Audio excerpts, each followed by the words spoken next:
আচ্ছা, no sauce, no oven, no cheese, এইভাবে কি পিৎজা বানানো সম্ভব বলো তো? আজকে দেখো আমি এই পিৎজাটা বানিয়েছি আর একদম দেখো কত সুন্দর সফট হয়েছে। সফটও হয়েছে আর খেতেও কিন্তু অসাধারণ হয়েছে। মেয়ে আমার পিৎজা খেতে ভীষণ ভালোবাসে আর ওর জন্যেই বাড়িতে আমাকে পিৎজা সস, মোজারেলা চিজ এগুলো কিন্তু মজুদ রাখতেই হয়।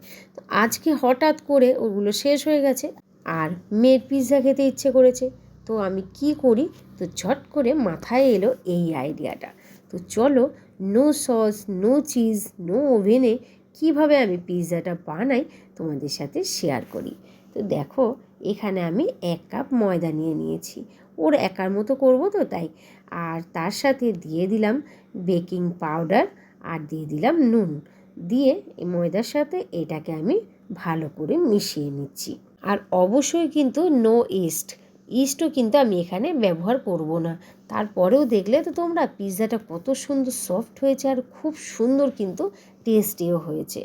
তো এখানে আমি দিয়ে দিলাম সাদা তেল। আর তেলটা দিয়ে আগে আমি ভালো করে তেলটা এর সাথে মিশিয়ে নেব।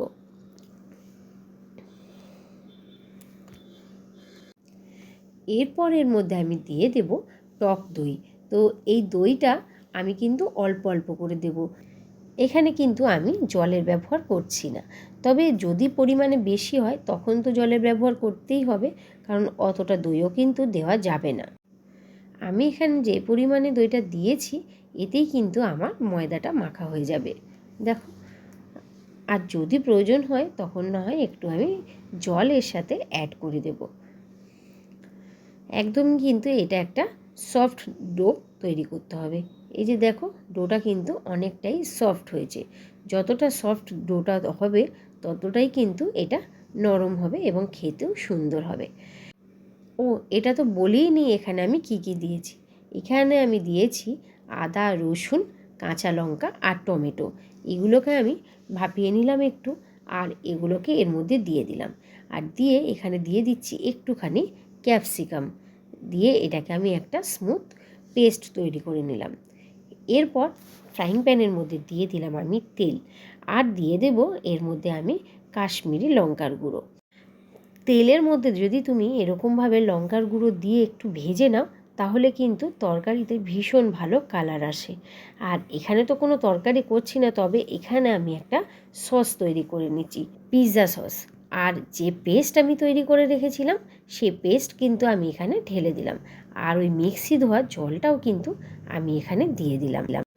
এরপর ওই অল্প আঁচেই কিন্তু এটাকে বেশ কিছুক্ষণ নেড়ে যেতে হবে। এরপর দেখো, আমি এর উপরে দিয়ে দিলাম অরিগ্যানো, আর দিয়ে দিলাম আমি ভিনিগার আর নুন আর স্বাদ মতো চিনি।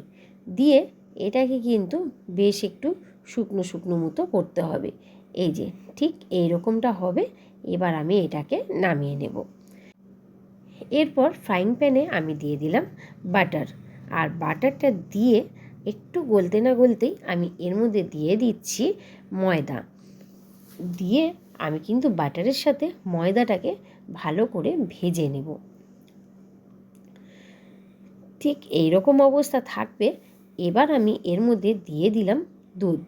আর দুধটা দিয়ে কিন্তু বেশ ভালো করে এটাকে নাড়তে হবে। একটু দেখে নিও যাতে এর মধ্যে কোনো ডেলাভাব না থাকে।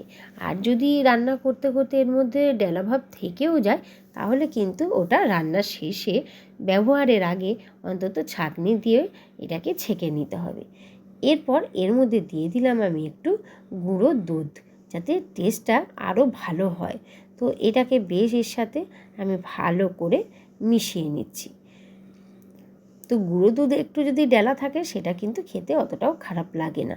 তো দেখো, এখানে কিন্তু এটা আমার তৈরি হয়ে গেছে।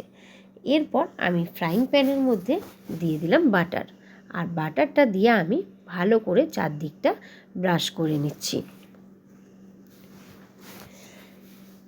ব্রাশ করে নেওয়ার পরে আমি যে ডোটা তৈরি করে রেখেছিলাম এইখানে, এই যে দেখো, ডোটা কিন্তু আমার বেশ সফট। তো এই ডোটা আমি হাতে করে, আমি আর কিন্তু এখানে চাকি বেলনার ব্যবহার করব না। এই যে হাতে করে ঠিক এরকমভাবে একটু চেপে চেপে আমি গোল করে দেব। পিৎজা কিন্তু দু রকমভাবেই করা যায়। তুমি যদি চাও এটা কিন্তু রুটির মতো আগে তাওয়াতে সেঁকে নিয়েও তুমি সাজিয়ে নিয়ে করতে পারো, আবার এইভাবেও কিন্তু করা যায়। তো আমি এইভাবে এটাকে চারদিকটা ছড়িয়ে দিলাম, আর একটু সাইড দিকে দেখো একটু গর্ত গর্ত করে নিচ্ছি। এবারে কাঁটা চামচ দিয়ে এটাকে আমি ফুটো ফুটো করে দিচ্ছি, যাতে এটা না ফুলে ওঠে। চারিদিকটা কিন্তু বেশ ভালো করেই এগুলোকে ফুটো করে নিতে হবে, কোনো দিকটাই যেন ফুলে না ওঠে। এবার যে পিৎজা সসটা আমি বানিয়ে রেখেছিলাম এখানে, সেই সসটা আমি চারিদিকটায় বুলিয়ে দিচ্ছি। খুব ভালোভাবে কিন্তু সসটা বুলিয়ে নিতে হবে। দেখো এই সসটা আমি বুলিয়ে নিলাম। এরপর আমি এখানে যে হোয়াইট সসটা তৈরি করে রেখেছিলাম, এটার স্বাদটা কিন্তু একেবারে চিজের মতনই এসেছে। মানে আমার তৃষা কিন্তু ধরতেই পারেনি যে এটা আমি চিজ দিয়ে তৈরি করিনি। তো দেখো এটাকেও আমি কিন্তু ভালো করে বুলিয়ে নিলাম। আর বুলিয়ে নেওয়ার পরে এখানে আমি দিয়ে দিচ্ছি সরু সরু করে কেটে রাখা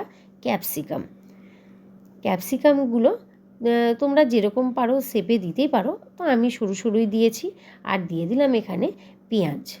এখানে কিন্তু পনিরও দেওয়া যেতে পারে, বা চিকেন ফ্রাই করেও দেওয়া যেতে পারে। তো এরপর দিয়ে দিলাম এর মধ্যে অরিগ্যানো, একটু দিয়ে দিচ্ছি চিলি ফ্লেক্স, আর দিয়ে দিলাম আমি এর মধ্যে সাদা তিল। এরপর এর আরেকটুখানি সস আমি এই যে ওপর থেকে হোয়াইট সসটা দিয়ে দিচ্ছি। এটা কিন্তু একদম ক্রিমি খেতে হয়েছে, খেতে কিন্তু অসাধারণ লাগছিল। তোমরা বাড়িতে একবার ট্রাই করে দেখো, তাহলেই বুঝতে পারবে যে এটা কিন্তু খেতে একেবারেই চিজের মতো হয়েছে। যে ক্রিম চিজ পাওয়া যায় একেবারে ওই রকমই টেস্ট। আর এইখানে দেখো যে আমি পিৎজা সসটা বানিয়ে রেখেছিলাম, সেটা আমি এখানে দিয়ে দিলাম। এরপর এইটাকে আমি ঢাকা দিয়ে রেখে দেবো অন্তত 25 মিনিটের মতো। দিয়ে তারপর 25 মিনিট পরে আমি ঘুরে আসলাম, আমার কিন্তু এটা রেডি হয়ে গেছে। এরপর চলো এটাকে দেখো কত সুন্দর চারদিকটা কালারও হয়ে গেছে। এরপর আমি এটাকে নামিয়ে নেব। তোমাদেরকে দেখাচ্ছি, দেখো এটা কতটা সফট হয়েছে। দাঁড়াও, এটা বেশ গরম রয়েছে, আর এটা কিন্তু ঠান্ডা অবস্থাতেই যা করার করবে। আমি তো দেখাবো বলে, ভিডিওটা করবো বলে, তাই আমাকে এটা হাত দিতে হয়েছে। এরপর এই যে একটা পিৎজা কাটার দিয়ে পিস পিস করে কেটে নিলাম। তো আজকের মতো ভিডিওটা এখানে শেষ করছি। সকলে সুস্থ থেকো, ভালো থেকো, টাটা।